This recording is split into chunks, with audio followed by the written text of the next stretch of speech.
You are watching Trinity Channel.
Welcome to the Apologetics Marathon here on the Trinity Channel, which is the English side of ABN, Aramaic Broadcasting Network. My name is Tom Trento, your host for this evening. Got a fabulous show, live show, ladies and gentlemen, March 5th, 2021, in the year of our Lord. And we're here to honor our Lord Jesus Christ. And we do that through interesting dialogue, through debate, particularly in this past week here at the Trinity Channel. We're in the midst of a variety of debates with different religious perspectives, topics from a different religious perspective, and we argue for the Christian Weltanschauung, the Christian worldview on these issues. So go to trinitychannel.com right now. You can watch live. Tell your friends. For the next hour and a half, we're going to learn quite a bit. I got three phenomenal friends, guests, subject matter experts for our subject tonight. And our subject simply is, does Islam respect human rights? We always seem to get into controversial issues here, but I want to lay a little groundwork to how we approach these controversial issues. It's very, very important. But while I'm doing that, go to trinitychannel.com, send it to your friends, have them watch. If you can't catch it now, go back to trinitychannel.com. You can pick up the replays. Very important information. As I said, I'm Tom Trento. I'm down in Florida live. I run an organization, theunitedwest.org, and our organization is an educational counterterrorism organization for the past 15 years. That deals with the various threats against the Judeo-Christian way of life, whether it's here or over in Israel. I spent a lot of time going back and forth to Israel leading tours, but I'm trained as a Christian apologist. That's my background through schools and graduate schools and all my work for the past 35 years. Christian apologetics is very simple. We serve, and those of us this evening on the show, we serve as de facto attorneys, presenting reasons, making a case why the system of Christianity, Jesus Christ and Him crucified, makes the most sense when you compare it to any other religious view out there. And tonight we're speaking specifically about Islam. Now, we're not talking about Islam as a theological system per se. We're looking at Islam from the perspective of human rights. But I'm sure we'll get into the fundamental elements, because we have with us two former Muslims born in Muslim countries who have migrated in the past to the United States and found their way to Jesus Christ, as I did as a college student many years ago. So you'll hear some of that. Great night, great information. We'll have a little fun. And so sit back and let's meet our first guest. Ladies first, gentlemen. Our first guest is Nonie Darwish. And I know Nonie many years, and Nonie's an amazing woman. Nonie, take a minute, introduce yourself to the folks, and then I got one question for you to kick off our subject for this evening. I was born and raised in Cairo, Egypt, and of course I was a Muslim. After I came to America, it took me about 17 years to realize that I cannot live by the rules of Islam, and I became a Christian. And slowly, it took me a long time to rediscover that the values of Christianity and the values of Islam are the mirror opposite of one another. And I became active after 9/11 because when 9/11 happened, I really never planned to do what I'm doing now. It just came because I knew that this is the country I loved, and I moved here, and tyranny is following me to this beautiful country, and I had to speak out, and that's what I did. I wrote 4 books. The last one is called Wholly Different: Why I Chose Biblical Values over Islamic Values, and I compared both value systems. All right, let me dig into that a little bit, Nonie. You laid out a little bit of your background. The subject for this evening: does Islam respect human rights? Now we're gonna get into it when we have all 3 guests up on the screen. But right now, just off the top of your head, answer the question: does Islam respect human rights? Islam is afraid of individual rights. It's afraid of human rights. The reason Islam came to existence 600 years after Christ is because it had to rebel against the Bible, against Christ, and against the 10 Commandments. Islam came to assert itself as the ruler over human freedoms. It rejected the freedom that the Bible mentioned. I mean, I don't know how many times I read the word "set you free" in the Bible. It's all over the Bible. And if you read the Quran, the word freedom is not even mentioned. It has never been mentioned in Islam. And, the word freedom, individual freedom, is not in Islamic culture at all. You're only free to conform to the Islamic values. You have to conform yourself. You have to mold yourself to what Islam asks you to do. The power of human beings over you is enormous in Islamic culture. Your business in the Islamic world is everybody else's business.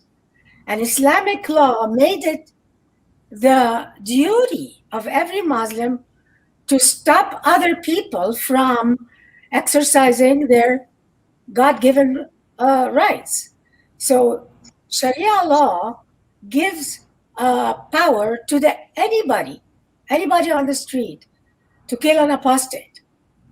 So killing an apostate, if it's not done by the government, like let's say the government of... Nonie, hold off on that, because I want to get into that a lot in a little bit. Let me bring in, so let me hold you off there. If you're just tuning in, folks, to the Trinity channel, Aramaic Broadcasting Network.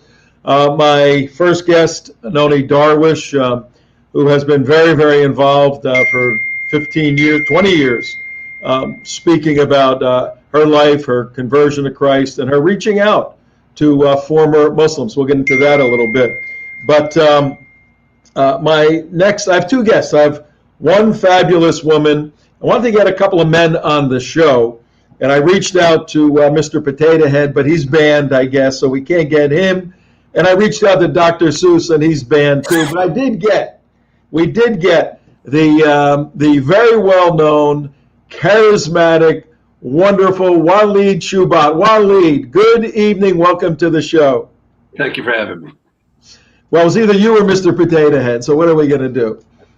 Just another potato head. I saw a meme the other day.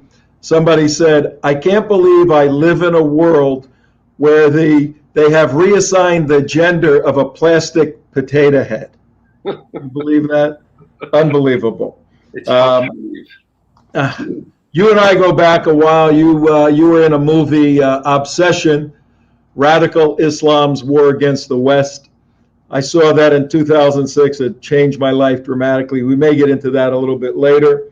But the question is, does Islam respect human rights? Nonie gave a little bit of an overview. For us to do academic credibility to the issue, and you and I would agree that we're not here to beat up Muslims. We're here to critique a system called Islam. It's important to identify and define the system of Islam. You lived in the system of Islam. Could you help our audience understand what Islam is? It's the antithesis of Christianity. It's literally the opposite antithesis of Christianity. Islam's form of peace is the conversion of the world. And so as long as you're not converted to that religion, you should never have peace. So I was born in Bethlehem by an American mother. And so my birth certificate said, my name, Muslim. And I said, well, the mother is Christian, the father is Muslim. So right there, you can sense that the child is automatically a Muslim if the father is a Muslim. So from the sense of الرجال قوامون على النساء, what part of that do we not understand? That men are superior over women. And so it's the antithesis where Christianity honored the woman. From the seed of the woman comes the Messiah. We have Saint Mary who gave birth to God. And so it's the complete opposite of really what the Christian message is. And, instead of, for me, the best way to answer that question, to get into let's say, I can get into the verses in the Quran or the Hadith or this and that. I just asked the question from 629 AD when Islamic invasions began in the West Bank or Palestine or into Jordan, into Syria. And then the Rashidun took over Jerusalem, and then Sophronius when they stripped the crucifix from Jerusalem. And then it went on to the Umayyad, the Abbasid, the Fatimid, the Ayyubid, the Ottoman. From 629, the invasions began. And when did it end? 1924. I mean, we are talking about a big bulk of human history with thousands upon thousands of battles with Christendom, nearly, to Rome, Constantinople, the entire history. In fact, my son worked in a book just to document the massive amount of history of warfare with Islam. There was not enough pages to draw it, books that were made obsolete, books that were not even in print, of the amount of massive battles that Christendom had with Islam. It was the major threat.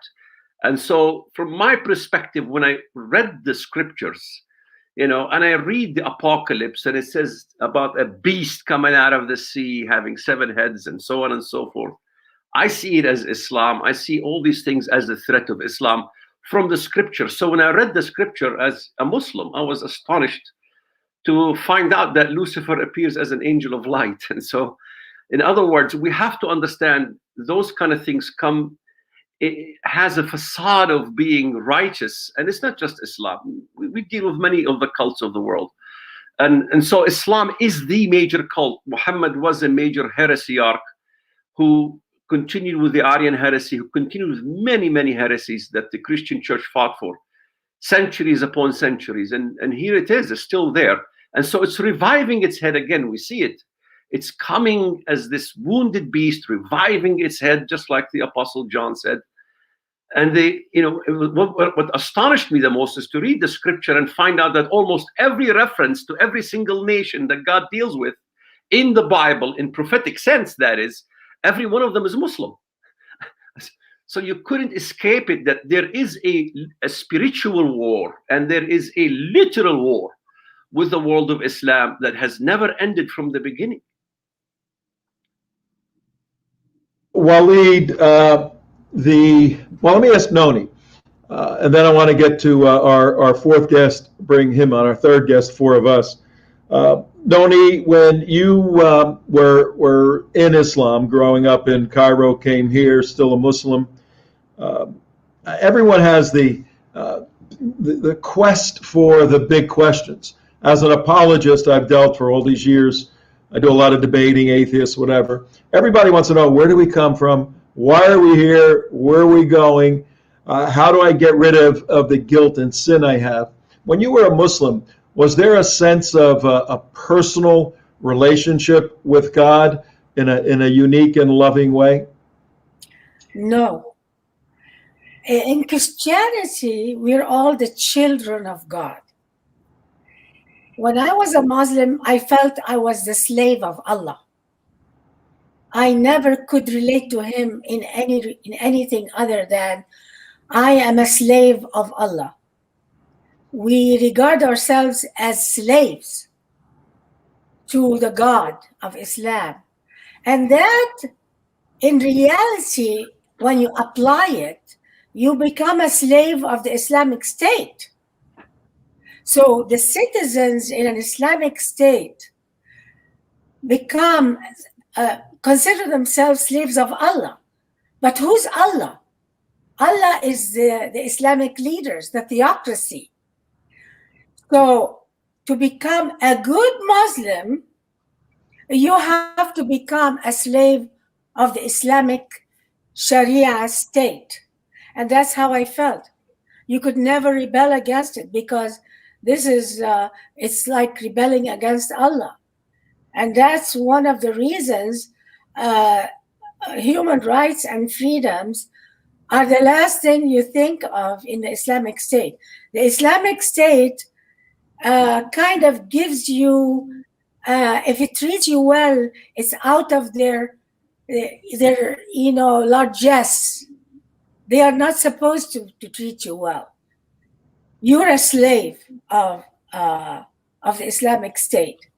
So that's how I regarded myself. Nonie, I understand this stuff quite well academically, but when you laid out as a former Muslim, the fact that there isn't that unique, loving relationship like we find in the Christian world, but that you are a slave of Allah, and because there's no bifurcation between the spiritual world and the political world, you become a slave of the theocratic state. I mean, that you've clarified the picture amazingly. And the same thing applies actually also to the Bible. If a country follows the Bible, people relate to the state not as the God, because their first loyalty is towards the one and true God, who we're all the children of God. So that's one major difference between the Islamic State and the biblical state. That's a big one. Our next guest is a former fighter pilot. Wow, flying real fast in planes and defending those of us here in the United States. Then went on to be an airline pilot, and then went on to get elected to the Michigan House in the great state of Michigan. It's still a great state. Little problems here and there now. And he's a Christian. He's spoken out on Christian issues for many years, particularly as a legislator and as a citizen. I want to welcome to Trinity Channel, our dear friend Dave Agema. Dave, how you doing? Good to see you again. I'm doing fine, and I'm quite a ways away from home right now, so the power just went out a while ago when I lost you, but I don't know what you said before, but one thing I'd like to, either the Americans that are listening to this, or if the Muslims are listening to this in the Middle East, and they know this, Islam is Sharia, and Sharia is Islam. And they believe that, 1,000 years ago, the best people figured this all out, and they got it written down now, and they've said this is the way it's going to be, and it cannot be changed, and it's perfect.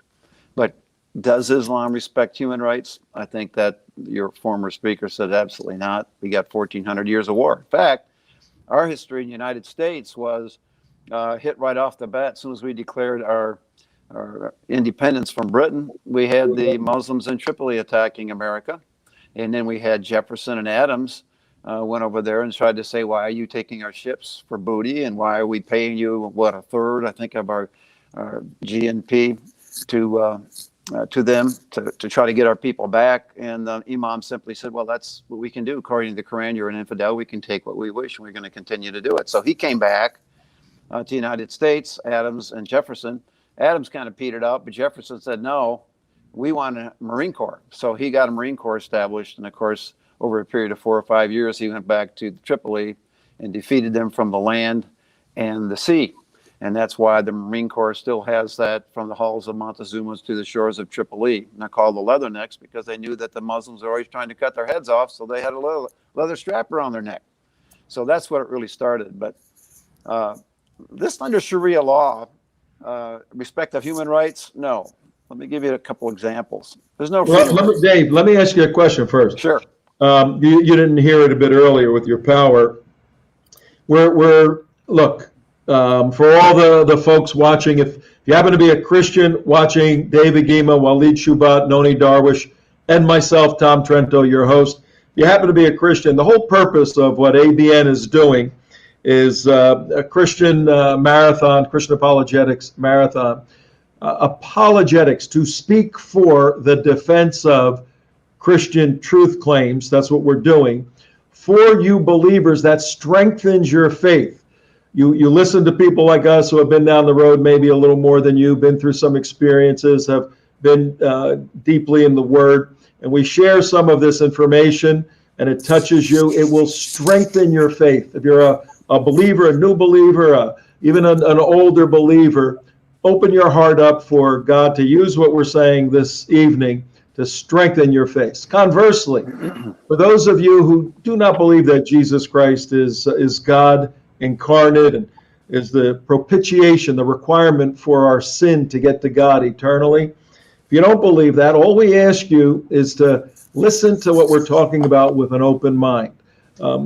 We've all come from a position of not believing to a position of believing in Jesus, different roads. So we have something to say, and we do not hate Muslims. That's absurd.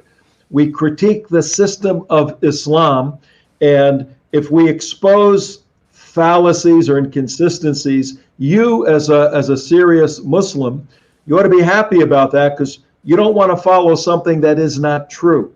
I always wanted to follow the truth.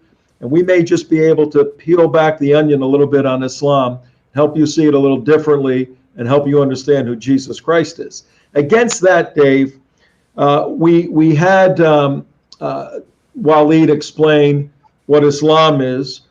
Give us an understanding of what human rights are. I mean, you were a legislator making laws that had to be founded on human rights. How would you define human rights so that we can critique whether or not Islam is following the proper way with human rights? Well, according to our Constitution, our rights are given to us by God, and there are human rights, and it's our Constitution, our politicians supposed to protect those rights that are God-given.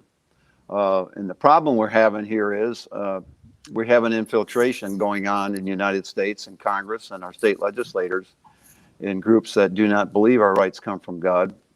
That's our Christian God. They believe that basically the whole world has to be taken for Islam, and then there will be peace.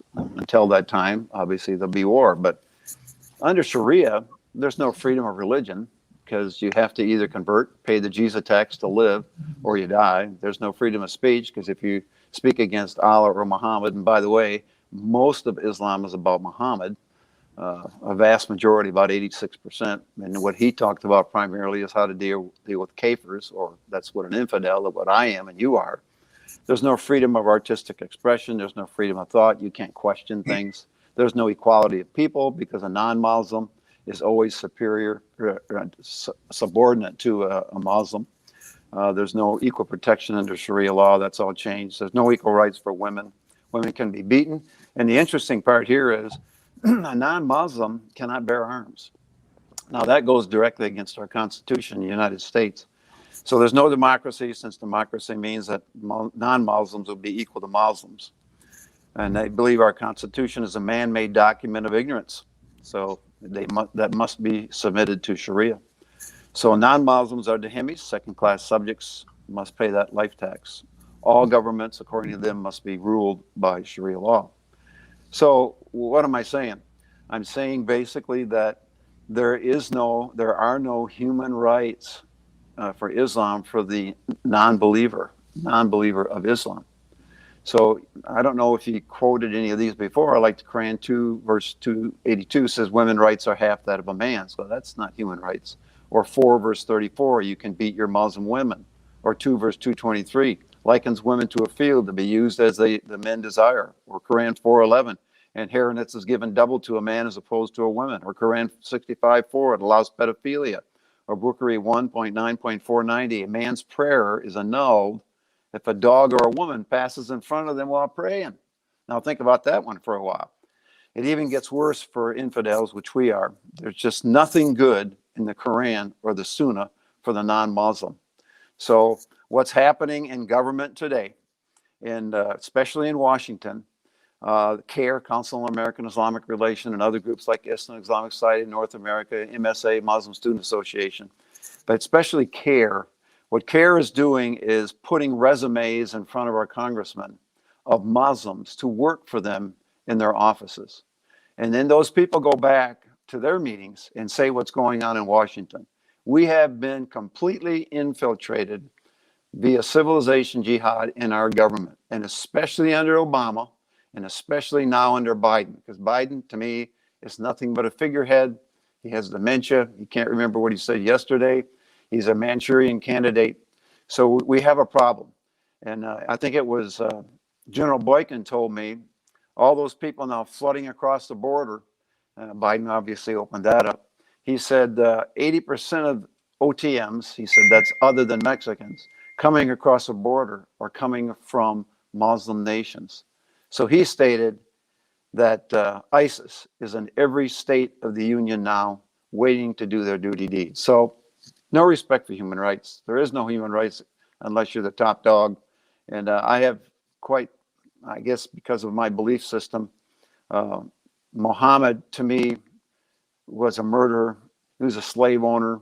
He took booty from everybody, and he just gathered men around himself to say, follow me, because I am speaking directly from Allah, and you can take whatever you want from the infidel. You can kill their men, take their wives for sex slaves or whatever, take their houses, take whatever.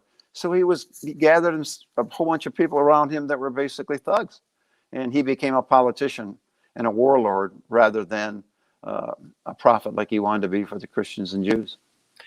All right, Dave, you painted a pretty bleak picture of Islamic human rights.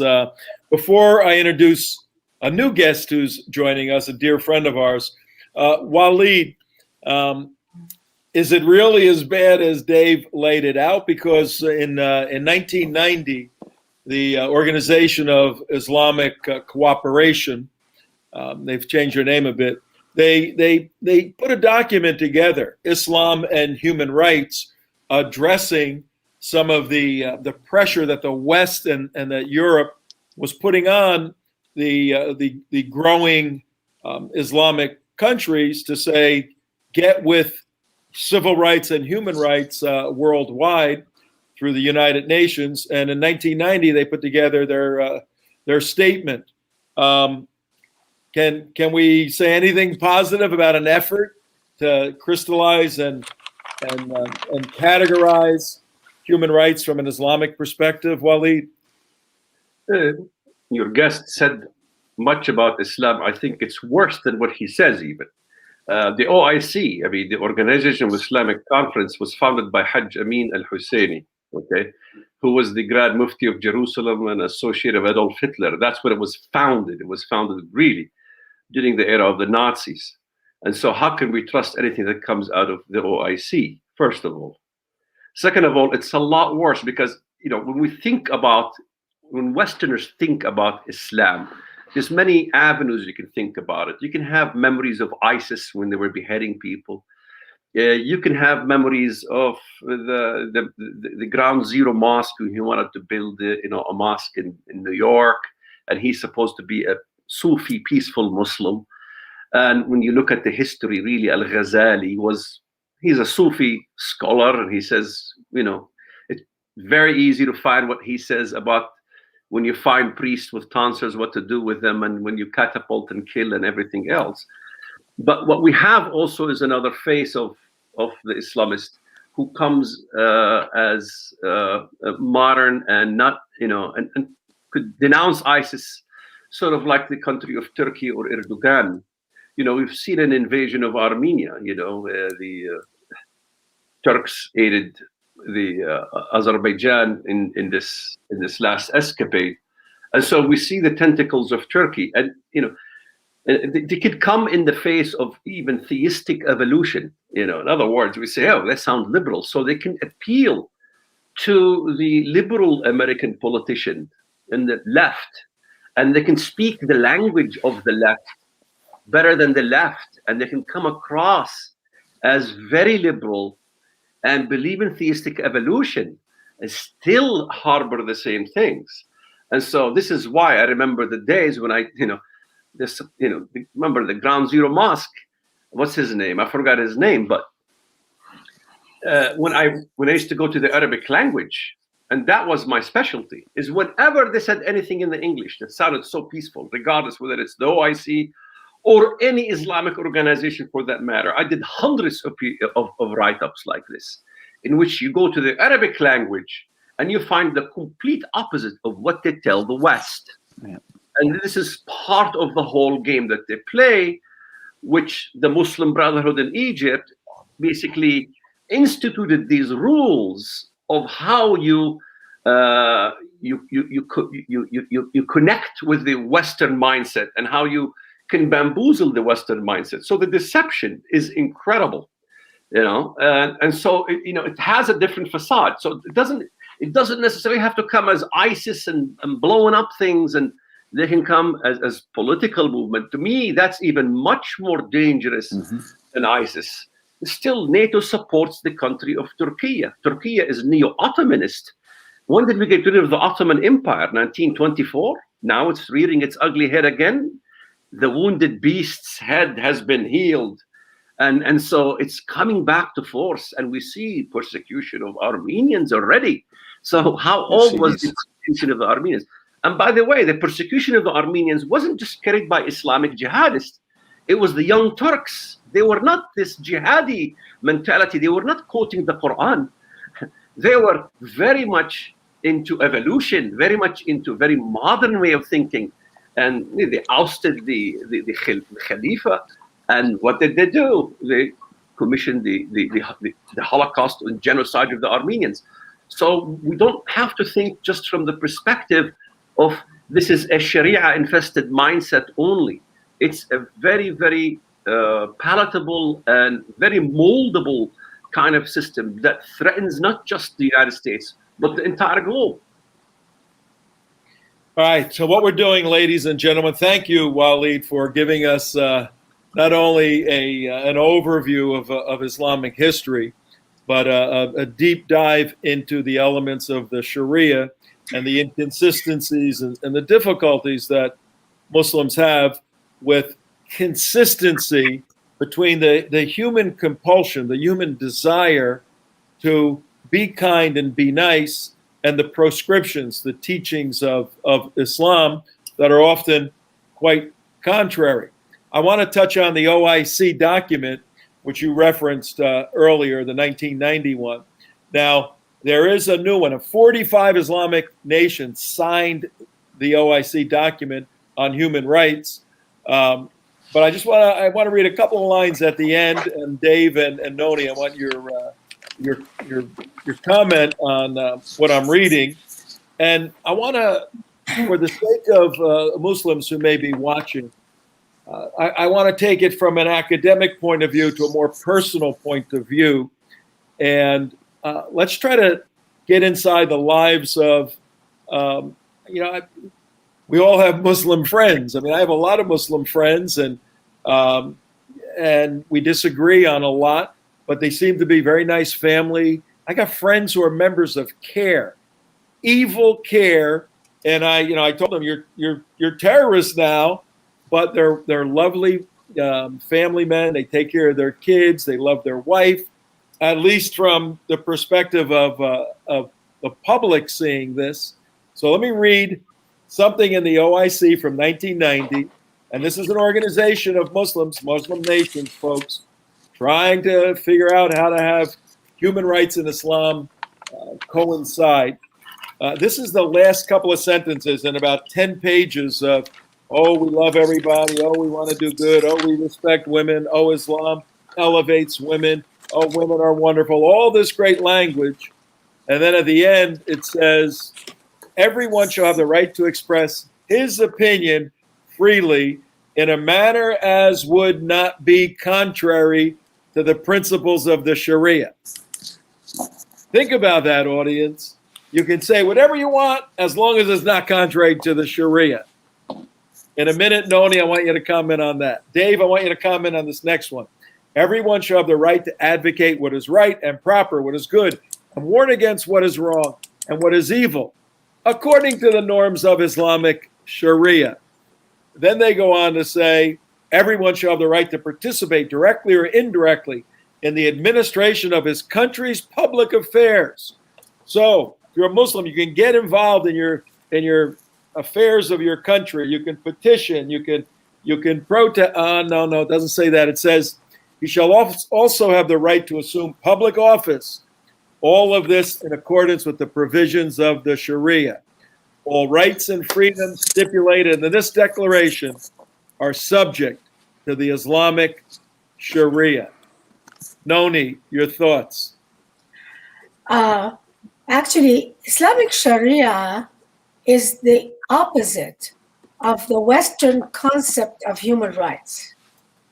And that's why they came up with this conference, because they couldn't sign it, and because that means they're signing out the rule of Sharia. So they had to put Sharia as the most important thing to follow. Because Islam at its core is very much interested in the conformity of the people. People must conform. Society, everybody has to. It's compliance, conformity, and submission. It's not human rights. Human rights and free will, the idea of free will does not exist in Islam. So Islam is the only religion on earth that legally must execute those who leave it. And that is in the opposite of Western concept of human rights. There's a concept in Islam it's called tarhib wa targhib. It's the principle of terror and lure. What is this principle? It tells Muslims that you demand compliance from the public through the word tarhib means terror. You have to lure people with some good words, and then you terrorize them. This is a basic principle in Islam, tarhib wa targhib. In the Bible, we have fear not. the concept of you're not supposed to fear except God. But in Islam, fear and terror are legally used under Sharia as a tool. It's a tool for compliance and conformity. And that tool to terrorize others is not only in the hands of government, but it's in the hands of parents. It's in the hands of your boss at work. It's a society built on conformity through terror at every step of the way, from the top, from the political leadership, all through the family, and it's transmitted through terror, compliance. Okay. What we're going to do, Dave, I got a question for you, and then Walid, you get ready, because we're going to have a little educational, entertaining moment. I host we used to have a daily internet TV commercial radio show, and our format was edutainment, to educate and entertain at the same time, have a little bit of fun. We always had a big idea. Our big idea here is to help strengthen Christians in this apologetics marathon and to challenge Muslims to reconsider some elements of their faith, indeed reconsider Jesus Christ. So what we're going to do in a few moments, Walid, I want to get you ready for this.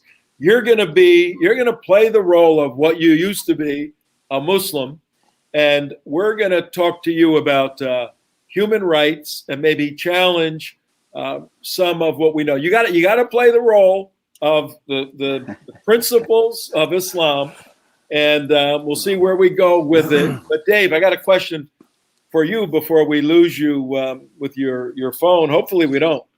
I just read the OIC, and they conclude everything with, but it's got to be in accord with the Sharia. Playing the Muslim's advocate, how is that any different than you as a legislator saying we make all our laws, but they have to be in accordance with the U.S. Constitution? All you're doing is taking the Sharia as a basis for law and making it the U.S. Constitution. What right do you have to critique Muslims when they say we have our own constitution, the Sharia? Well, what you just read from the OIC was absolute gobbledygook. That's the only thing I can tell you. It's called taqiyya. They're encouraged to lie if it furthers the cause of Islam. So I will continue to speak against evil. I think you can say anything you want to say according to that, like you said, unless it goes against Sharia. Well, that's interesting, because that means we all have to be Muslims, and that's their goal. And that's why we still have war with Islam, because there's never going to be peace until everybody becomes a Muslim. That's what they believe. So I think for me, I'm thinking the Constitution was written by our forefathers, and it was based on Judeo-Christian ethics, and it was based on biblical principles, and from our God, Jehovah Yahweh.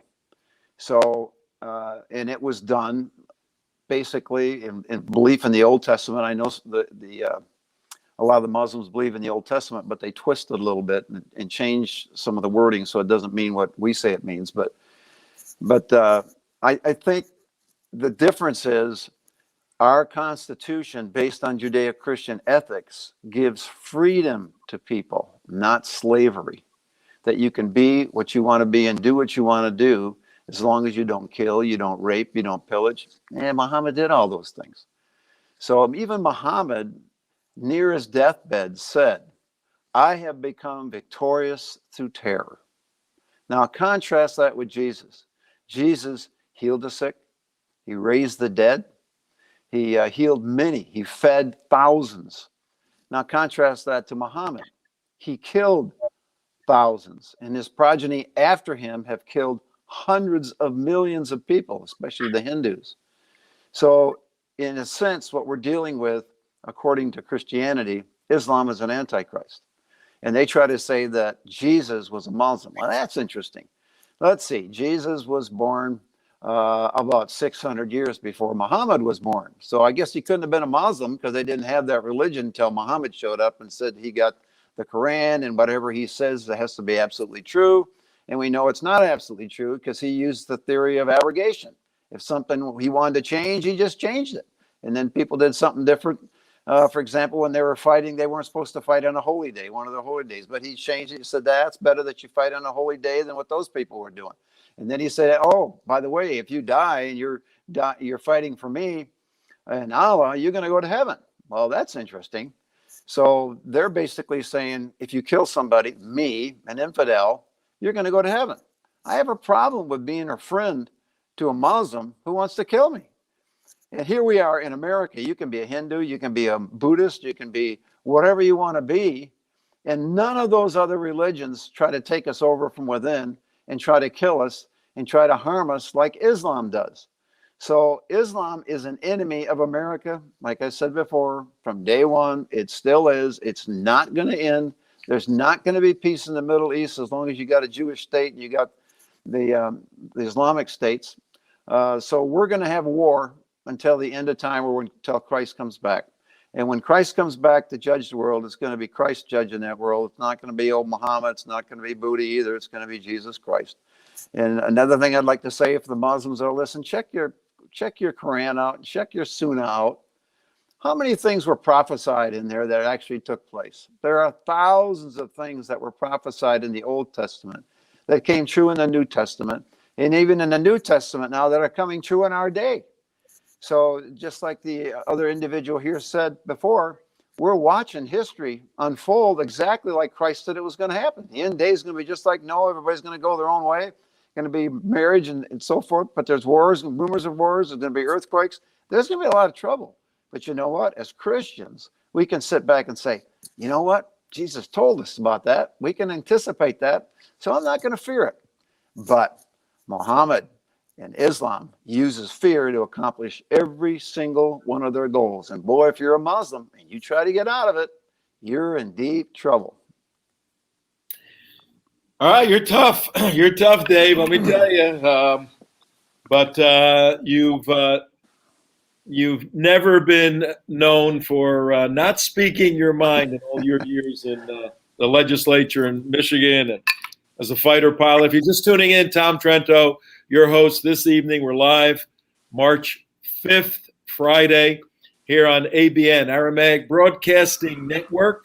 And we want you to go to the website, trinitychannel.com. Trinity Channel is the English side of ABN. So we're broadcasting throughout the Middle East and to the Arab world. I had my DNA done a few years ago. My father's family's from Sicily, and we found out I have 18% Arab blood from the Moors coming over and conquering the Sicilians. Let them try that today. It's not going to happen, but notwithstanding, I'm mistaken for an Arab, for a Jew, for Greek, for Italian. I'm a little bit of everything. But I'm a Christian apologist, a believer in Jesus Christ at my base. The three other guests, Dave Agema, who just spoke, former fighter pilot, and Michigan State Legislature, and then a spokesperson arguing for Christian truth. Two former Muslims with us this evening. Walid Shoebat, very well known, had a beginning in Bethlehem, where our Lord was born. I was there just a couple of years ago at that little rock right in the church of the Nativity. And I was on the wrong side of the tracks, fighting for the bad guys, got straightened out, has been on many television shows and books and movies. And Nonie Darwish, born in Cairo, Egypt, to a Muslim family, came to the United States and years later became a Christian. I got very involved after 9/11, has written 4 books so far, probably got 4 more in her. And so you got a great group of people this evening. Our subject is, does Islam respect human rights? We're trying to hit it academically and also interpersonally. But I want a little exercise right now. You know what? We just got some questions from the YouTube page. You can go to the YouTube page, folks, and write up questions if you want. Let me see what we have. Questions to one of them is all right. A couple of different questions here. Walid, let me give it you the first question here. I think this is the person's being a little sarcastic. He's saying, and Christians aren't into conformity, ? Just look at evangelical Christians in the USA. So he was referring to the conformity of Islam, saying, so are evangelical Christians. Your thoughts? My thought is always a tear who changes the subject. If somebody is talking about a specific topic like Islam and what Islam does, if the topic was about evangelical Christianity, I'm pretty much a big critic of a lot of things the evangelicals do myself. And so it's hardly the topic and what's there to talk about here when it comes to evangelical Christianity versus Islam. I like to jump on what David talked about as the Antichrist. Go ahead. Yeah, go ahead. Islam is we're talking about a religion of Antichrist. How do you compare evangelical Christianity? And I'm critical of evangelical Christianity because I became Catholic. Okay, but still, I can sit down with an evangelical Christian. He's not going to cut my head off. I'm not going to kill him. However, we all as Christians, whether it's Catholic, Orthodox, evangelical, agree on the basic structure of Christianity. And that is that Christ came to give us a message of peace, that by peace, he will conquer through the peace of Christ. And so the idea of Islam is an antichrist religion. And in fact, I'd love to jump on what David talked about is really the biblical sense of answering human rights from a biblical perspective and a prophetic perspective, because I think David made a very good point, and that is what has Islam prophesied. Because when we say the word of prophecy as Christians, it's really where God says, for I am God, there is no other. I am God, there is none like me, foretelling the end from the beginning. This is an awesome God. It's a completely different God than Allah. And this is what I learned. The first thing, I laid my eyes on these verses. But the verse that comes before that, remember the things of old, for I am God and there is no other. I am God, there is none like me. Why is God saying, remember the things of old? And why, when you first interviewed me, I went to the history of Islam. I said from 629 AD until 1924, Islam has been the greatest enemy of Christendom, because God says, remember the things of old. We can never address an issue like Islam unless we as Americans begin to educate our children and our families and everybody around us in churches about the history of Christianity and how Christianity really came to change the world. It really got rid of paganism all throughout the world. It got rid of, all the violence that was going on in the world. It got rid of Sodom and Gomorrah kind of thinking in the world. And now all these things are coming back to haunt us. Islam is coming back to haunt us, not just only Islam, but all the other isms are coming to haunt us as Christians.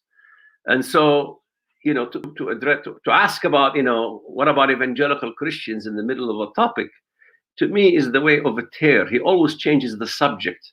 A tear's habit is always to change the subject instead of admitting that what is said here or the nugget that is given here is a true nugget or untrue nugget. This is the main thing of a discussion.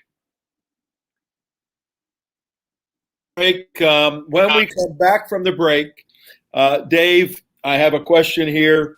You're going to answer that. I'm going to throw it to you. The question is simply, what we're speaking about on this show tonight, is this, according to big tech now, Facebook and Twitter and YouTube and all that, is this hate? Is this the new hate speech where you talk maybe somewhat critically about a philosophical system, a theological system? That's a question to you after the break.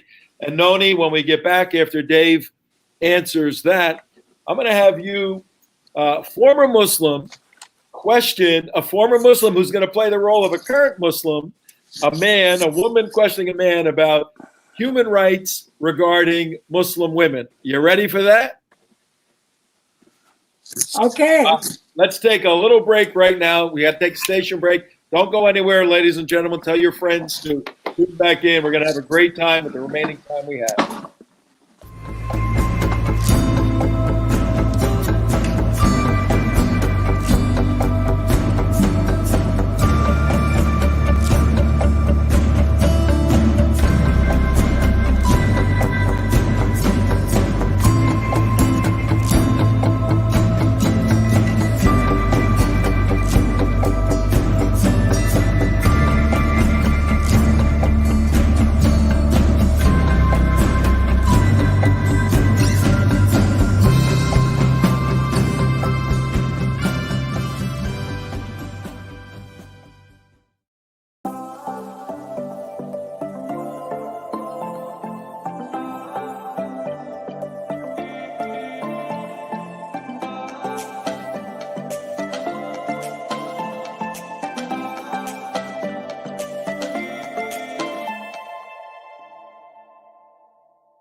Dear ABN viewers, we thank God for the new year 2021 and a new beginning. It is the year to go forward with the Great Commission, as the Word of God tells us, to go forth making disciples and teaching them to obey everything Jesus commanded us, Matthew 28:19. In 2021, ABN is going forward with the discipleship program. We have committed ourselves to start recording discipleship lessons in 15 languages. This project is an extensive endeavor that will take 18 months to accomplish. We need your continuous prayers and financial support in order to achieve this goal. The one who plants and the one who waters work together for the same purpose, and both will be rewarded for their hard work. 1 Corinthians 3:8.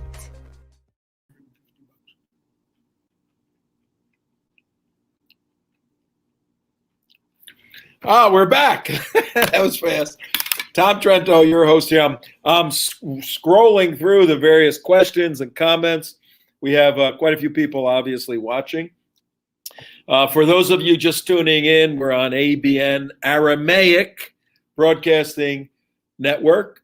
Aramaic, the language of Jesus, still in existence, still out there, and broadcasting the Trinity channels, the English side of ABN. And I'm your host, Tom Trento, with Walid Shoebat and Nonie Darwish and Dave Agema. Dave, the question to you before the break was what we're discussing this evening, somewhat critical of the system of Islam. Is this hate speech according to the Biden administration, the new world we're living in? Of course, that's what they're going to say, and that's why they're restricting what we say and do.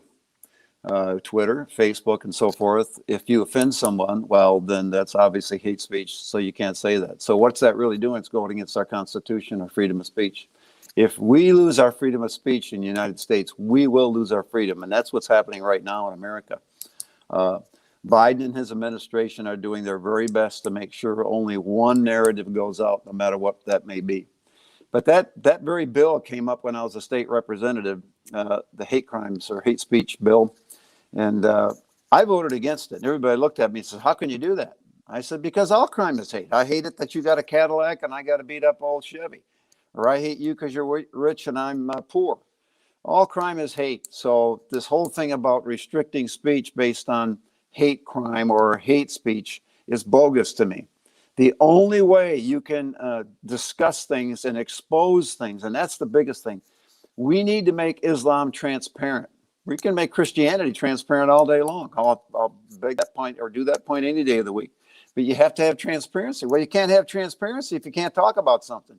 And they're making sure you can't talk about something. So if it's hate speech, so be it. It's time that we get rid of that. It's time we get some politicians that have some intestinal fortitude to throw that out. Because we are losing our freedom of speech because of those stupid, ignorant bills that these people who want to please everybody are doing. And what they're actually doing is falling in line with, for example, what happened in 2008 when they had the Holy Land Foundation trials and they found out what all their goals were. Well, that was part of their goal, to shut up speech, that you couldn't talk about Islam. And that's why they get into our schools, and our books are redacted of what the true history of Islam. That's hate speech. Well, good grief, folks. We're too sensitive of a society. That's what made America great. We could talk about things. We could disagree about things, but we didn't kill each other. Of course, Islam says, basically, you say anything bad about Muhammad, we should kill you. That's not the Christian way. But the hate speech, to me, is just bogus, and it needs to go. And yeah, you got Bill Gates, and you got various other people just squelching our freedom of speech. It has to end.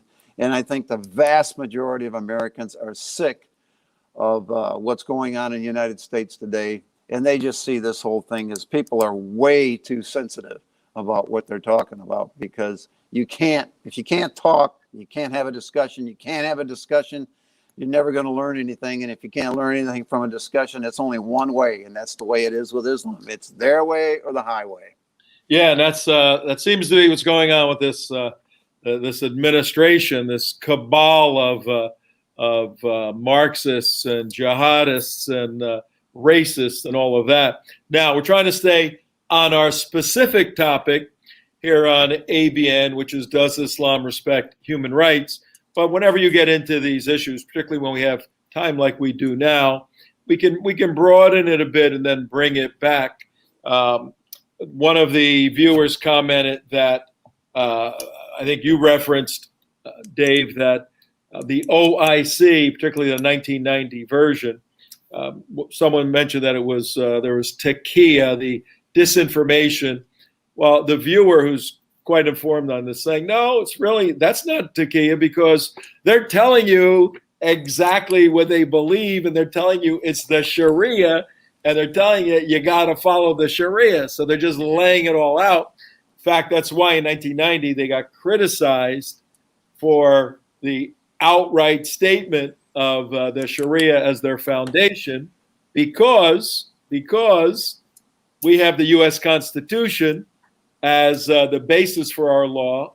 The Sharia, as we know, read the Constitution of Iran, read the Hamas declaration, read any of these, read Turkey's view. The Sharia is the foundation. You can't have U.S. Constitution and Sharia. That raises the question, can a Muslim be a good American? It's an interesting question. But Dave, I want to get to Walid, but you had one comment. Go ahead. Well, the last thing you just said, I want to address. Can a Muslim, a true Muslim, be a good American and abide by our Constitution? The answer is no. And I'll tell you why. Tlaib is a congressman. I was her chairman on human services in the state of Michigan. I know her well. She's a radically liberal Muslim. They can't, because when she put her hand on the Quran when she swore in. So what she's really saying is the Quran supersedes what I'm about to say. And she said, I swear to defend the Constitution against all enemies, foreign and domestic. Well, she put her hand on the Quran, which says absolutely the opposite of that the Quran supersedes the Constitution. So she's really not swearing in on a Bible or swearing or doing what she says she's doing to defend the Constitution. And there lies the problem. A true Muslim can never abide by our Constitution because they think it's just man-made. And it's to be honest. Whoa, well, that's that. We have to do another show on that question and promote that. That will be a very interesting show. But I certainly see your point philosophically and theologically and from a jurisprudential point of view. But right now, let's move to our segment, our debate segment, where we have a former Muslim woman who left, and she's going to ask penetrating questions of a former Muslim, but now playing a real Muslim, defending the doctrine of Sharia as it relates to women. Nonie, the floor is yours, and Shoebat is all yours too. It's not in me to support it, but I'll try and act, okay? Yes. One question. Why is jihad more important than women? A man is more loyal in Islam. a man is more loyal to jihad than to his family and to his wife? I'd like to know that. Who's the question to? Walid, come on, Walid, you got to answer it. Well, I didn't understand. I want to know why. Why is jihad more Good question, important? Walid. It's a great question. Why is jihad more important than women? In Yeah, for a Islam, man. you're defending Islam. Oh, It's jihad is more important not. for you to go to war and leave me alone in the house. To go to Jihad is not more important than women. Jihad is carried out so we can get women. What are you talking about? You do not understand anything about Islam. When it was Fernand and Isabella threw the Jews out, it was Islam who welcomed them in Turkey. It was Islam. It was Muslim Palestinians who defended Jews in the Hebron massacre. What are you talking about? Islam is a religion of peace. Islam means peace, and that's what it means. I don't know what these heads are talking about here, David, whoever it is his name. They don't know nothing about Islam. Talk to me about Islam. Another question. I got one too. You think women are deficient in brain and religious stuff? You don't know anything about Islam. You think I'm deficient? You don't know anything about Islam. You're a divorced woman. Everybody gets divorced in America. We don't have divorce in Muslim countries. How come we don't have divorce? How come you have a high rate of divorce? You put urine, crucifix in urine, and you defile even Jesus Christ himself in this country. We defend even these events. We speak about Jesus and Mary more than you do. It's in the Quran itself. We respect Mary. We respect Jesus. We respect the prophets. We respect all religions, all these things you're talking about. Oh, yeah. How come when I inherit half of what you inherit? This is because you have half a brain. I object to that. Because Allah and Muhammad value me as a Muslim woman. And I should get the full amount. Just like a man. For dowry? You're not worth the dowry. I can even sell you in the bazaar in Jerusalem street. What are you talking about? You don't have a hijab. You don't speak like a decent Muslim woman. You don't. You're talking bad about our Sharia. You're talking bad about our Quran or about Prophet. Tell me, when a Muslim say bad things about Prophet Jesus, tell me. Prophet Jesus is very respected in the Quran. We never say these things you say about Prophet Muhammad. Yeah, well, how about being free to take off my hijab? You keep saying that Allah is a God of jihad and killing. Don't you know in the Muslim Quran, one of the names of Allah is Al-Wadud, which means Al-Muhib, the loving God. So Al-Wadud is one of the 99 names of Allah. So where do you come up with this idea that Allah is not love? But how come if I have a boyfriend, they want to kill me? Boyfriend? Yeah. You're talking about having sex before marriage. This is forbidden in Islam. But why do they kill you? They can. It's forbidden in Christianity. It's forbidden in Judaism. It's forbidden in all the religions. Yeah, but Islam is the only religion that kills you if you have a boyfriend. That's not true. What are you talking about? Our neighbor, he was a Christian. Did you watch Zorba the Greek? A Christian Greek killed his own daughter-in-law because she slept with a guy. So this happened also among the Christians. So who are you talking about that only Muslims go killing, beheading people? All right, I think Dave, you have a question, I think. Walid, stay in character. You may have a This guy's future. good. You may have a future. Dave, you have a question for this guy's our good. Muslim. He's really good. Yeah. He's heard it all. According to your But faith, I can refute everything I said. isn't it true? Isn't it really true that you believe the Quran and the Sunnah are absolutely perfect and immutable? That's true, correct? The Quran and the Sunnah. Okay. The Quran itself Now, says. just a simple answer, yes or no, would be good.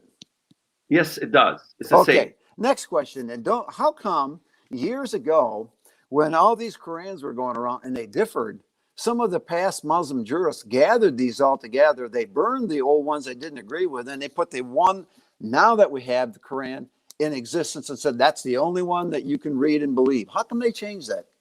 And you don't have any evidence for the old manuscripts, do you? Oh, yes, they actually did. They actually picked those up and they changed it because they chose the sayings of Muhammad that they wanted to say, and they changed the Quran. And by the way, what's this abrogation? If it's perfect, why does Muhammad have to use abrogation to change it? الناسخ والمنسوخ. You know, you understand. There are things that happens in history and in life that, you know, Allah changes the ruling because. I got you on that one, didn't I? Allah doesn't change. Neither does the Quran. You say it. Neither does the Sunnah. So you just said it changes. So you admitted what I said was true. The Quran has been changed. The Sunnah has been changed. And now the one we have now is the only one that allow. And all the ones that they had before that, they threw away. So they didn't want the people to read things that they didn't want to be heard. Is that not true? Your Old Testament change. You have a Christian religion. You have a Jewish religion. They both contradict each other. Both of them say they follow the Bible. No, not really. All right. I have one question. The host has one question for Walid. Then we're going to take this exercise because it's really been fascinating. Several levels of information we got to kind of go through. I have one question for my Muslim friend Walid. In all seriousness, when that moment comes in your life, could be today, could be tomorrow, could be 20 years from now, and your physical life ends. You believe obviously in an existence afterwards. Do you have assurance? Do you have deeply felt and believed and intellectually understood assurance that because of X, you will be with Allah for eternity? Are you assured of that? Am I doing the Agema Chowdhury or am I doing Walid Shoebat? Whatever you want. Angem's a friend of mine. I've had him on my show, believe it or not. He's in jail now, but that's another story. Okay, I'll do the Agema Chowdhury. Okay. And anyone who dies for the cause of Allah in jihad is promised to go to paradise. You have the same concept in Christianity. What do you think Christian martyrs are? What do you think you talk about the Christians in the Colosseum? They died for the cause of God. They go to heaven. They are promised to go to paradise. Therefore, Muslims are the same way. They're promised to go to paradise through jihad. And jihad is not only warfare. There's jihad al-nafs, there's jihad al-mal, the jihad of the self, the jihad of the finances. Then comes the later jihad, which is the actual jihad itself, when needs to be. So you misrepresent Surah 9, you misrepresent the Quran, and you come up with all these kind of ideas that jihad is simply a warfare against everybody. Go kill the Christians, like your guest, what's his name, Mr. David over here. He's saying that you just, it's about all killing Christians, and they had to put these things around their necks, and from the shores of Montezuma from the halls of Montezuma to the shores of Tripoli, it was the Christians who persecuted the Jews. They came to the Ottoman Turks to get aid from the Turks. Look at your historians, even your historians, the best historians on Islam. What's his name? A Jewish fella. I forgot what's his name. He talks about the same thing, how the Ottoman Empire opened its doors after the onslaught of the Christians in Spain. And by the way, Walid Shoebat can respond to all that garbage too. So, all right, that's important, ladies and gentlemen. What you're listening to is a little exercise for the past few moments where we asked Walid Shoebat to play his former son, a Muslim. You mean Agema Chowdhury? Yeah, Agema Chowdhury. He was playing that. Dave, Nonie, pretty convincingly, don't you think? Yeah, he does the typical thing. You're amazing. I also debated Chandra myself. And one thing that you were good at that he did, he just kept talking. You can't shut the guy up. Once he gets going on a topic, he goes into this topic and that topic. And he tries to take the whole show over just by talking all the time. It's so humorous to watch him. You get a laugh at it. It's just like so funny. For our audience to dissect this stylistically, the activist Muslims, the Muslims who are apologists for Islam, are very much like what Walid did. Aggressive, throwing stuff at you. Usually throw a little Arabic in there. tell you they don't know. They speak down to you a little bit. You don't have a hajib on. There's your first problem. And you're always on defense. You're always on defense, trying to respond, trying to answer. This isn't a show on teaching how to debate Muslims. That's not the topic. But that's another topic we need to do. We could show you how to do that. You got to stop. You got to change the dynamic, ask questions like Dave was trying to do. But it's tricky. And also, for the sake of those of you who may be a little confused, everything Walid said was wrong, and he can refute all of it very, very quickly. But that's all part of the game.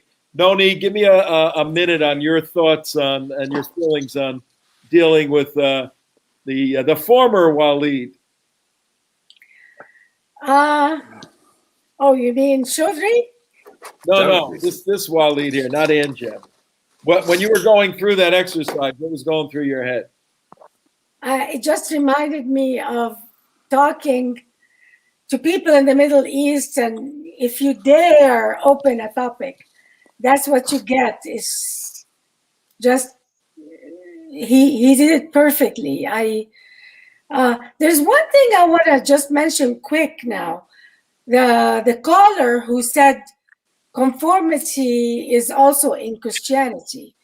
I want to tell them that it's just a matter of degree. Every society has conformity, but Islam demands total conformity, total compliance, or else you're dead. That's very different from being a Christian. You're asked to be guided by the Holy Spirit, not be guided by the government or by the mosque constantly. It's by the Holy Spirit. Changing oneself is a biblical value. Self-control is a biblical value. In Islam, controlling others is the most important value, or being compliant, forcing compliance on the other, changing others. And that is very important for our topic today, which is human rights. If you're stressing total conformity, how can you have human rights? If you're stressing controlling others is your important value, you can't have human rights. So this idea of total conformity in Islam is beyond, it's very Islamic. And I'm not sure the person who asked that question, don't they see it in Islamic culture that if you don't conform, you're dead? So I just wanted to tell it to. That's a good point. That. It's a very good observation. There's another observation, Walid, we had. It's coming across a bunch of people. This is for you, Walid. A bunch of people want to know if you actually converted to Christianity out of Islam. If you actually did, they're questioning whether you actually did now. So you were so adept at playing the other person, but I can testify he converted out. We know them. We know them. Amazing how many doubts people have about me when I speak or when I say things. You had CNN say that I was never a terrorist. Okay, just quick comment. Whoever looks up my name, Shoebat, and finds out all these things on the internet, they said I was never a terrorist. You can get the clip from Drew Griffin on CNN saying that we went to the manger square. We never found any explosions in the 70s in the manger square where Christ was born. Now the archives came out. Anybody could look it up themselves. Just put double quote, manger space square, double quote, bombing, 1977, 1978. You can see it. You can see the New York Times talked about my bombing. Every newspaper talked about my bombing. My bombing was supposed to affect and influence the peace treaty between Israel and Egypt. And so now the archives came out proving 100% what CNN says is false. In fact, you talk about the OIC. The OIC has their attorney, Martin, what was his name? Look at the case, Darwish versus Netanyahu. Darwish versus Netanyahu is a case stemming from the OIC, which is run by Erdogan, suing me with President Trump, with Cuomo, with several other politicians. I'm in the lawsuit, named in the lawsuit. Okay, so if the OIC wants to talk about freedom of speech, the OIC met, and one of the 10 points they had was to ban me from entering any Middle East country and ban from entering any Middle Eastern country. Who did that? The OIC.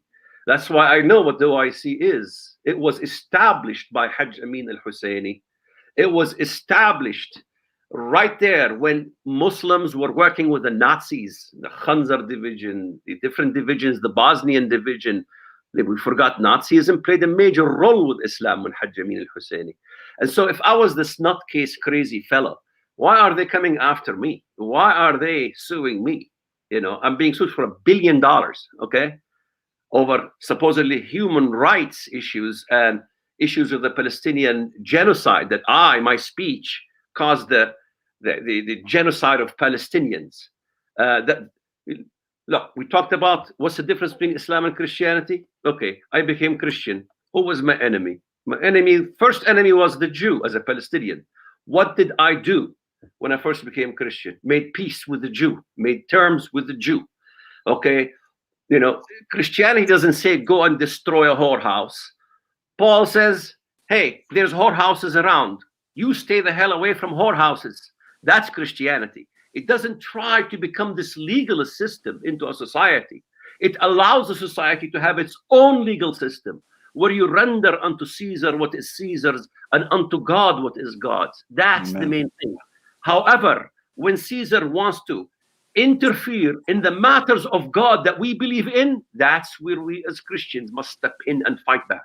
Amen. Good points. Very good points.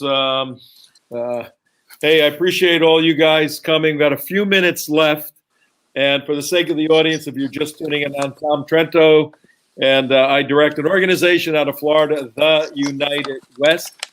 You can go to our website, theunitedwest.org. I want everybody in a moment to give a way in which people can contact you.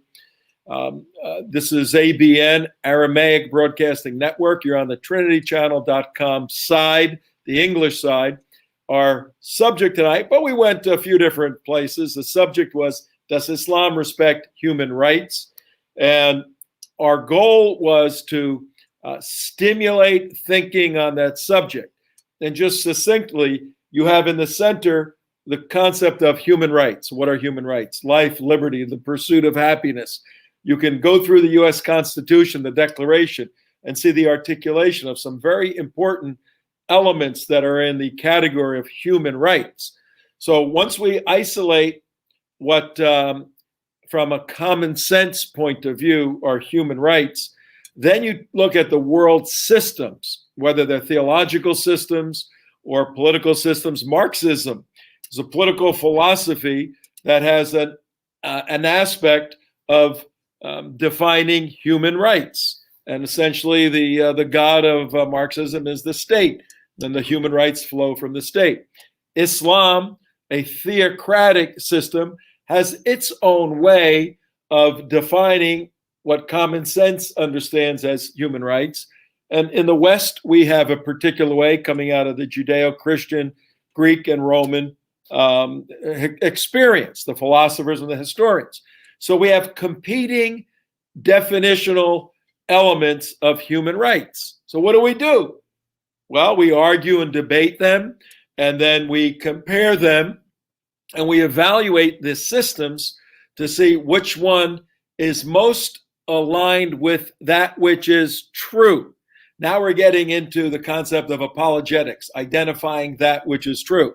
So that's the overview of the exercise we're doing tonight.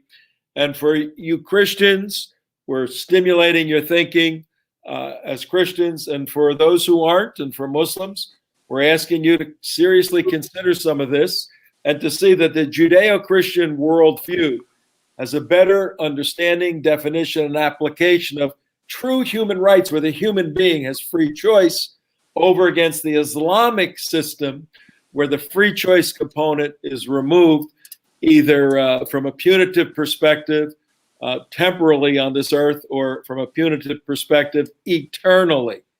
Well, that's what we're all talking about. But I'd like each of you to take about a minute, closing statement, give your a way in which folks can contact you, and just sum up your thoughts for this evening. Take about a minute, then we'll wind it up. Nonie, let's start with you. Well, the topic of human rights, to me, cannot be separated from biblical values. Show me one society that respects human rights that is not based on biblical values. There isn't any. Biblical values and the Bible and those who believe in Jesus are the only people on earth who allow human rights. Human rights cannot be separated from the Bible. And any society that abandons the Bible and abandons its link to its Christian foundation will never stay and succeed in staying respectful of human rights. Europe is going to start losing its human rights. It has started already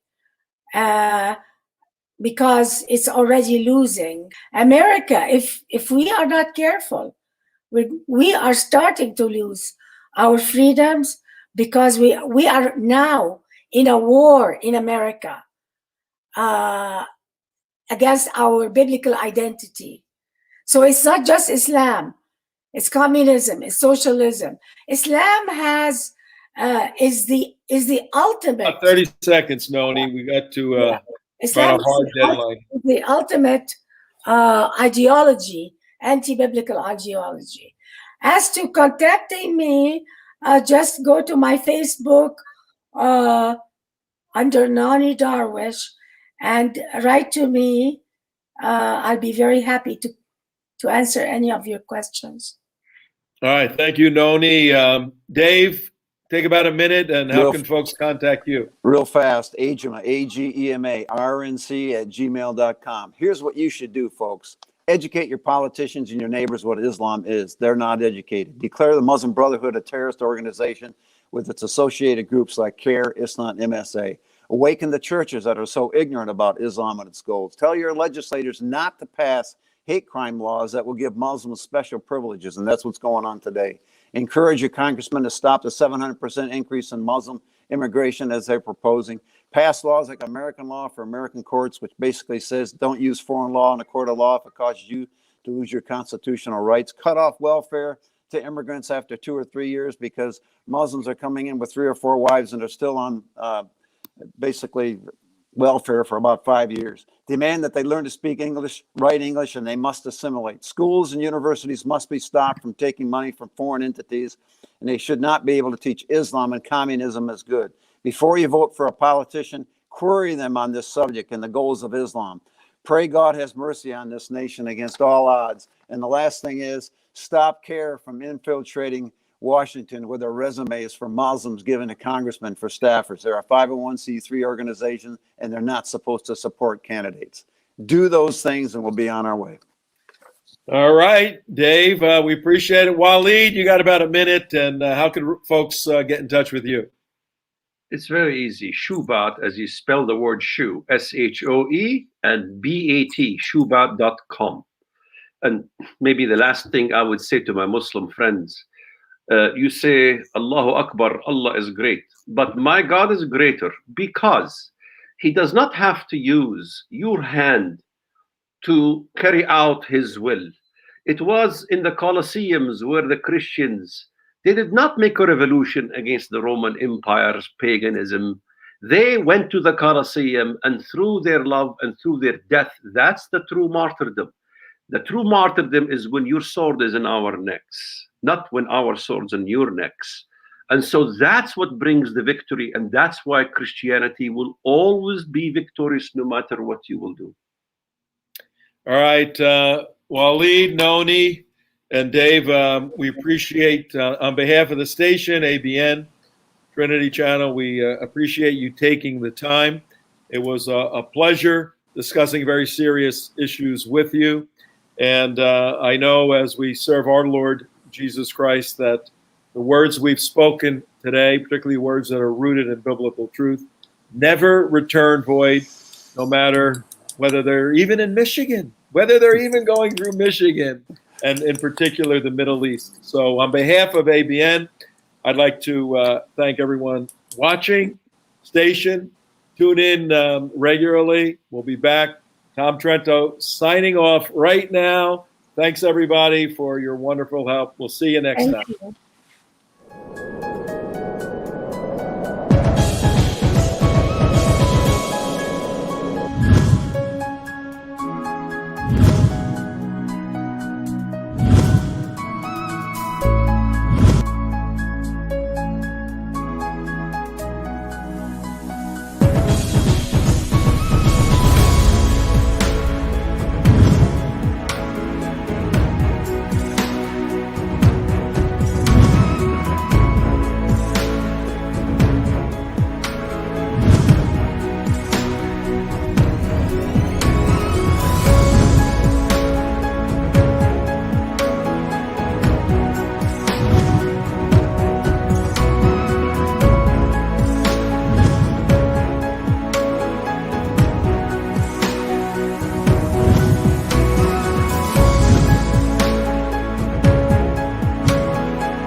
You are watching Trinity Channel.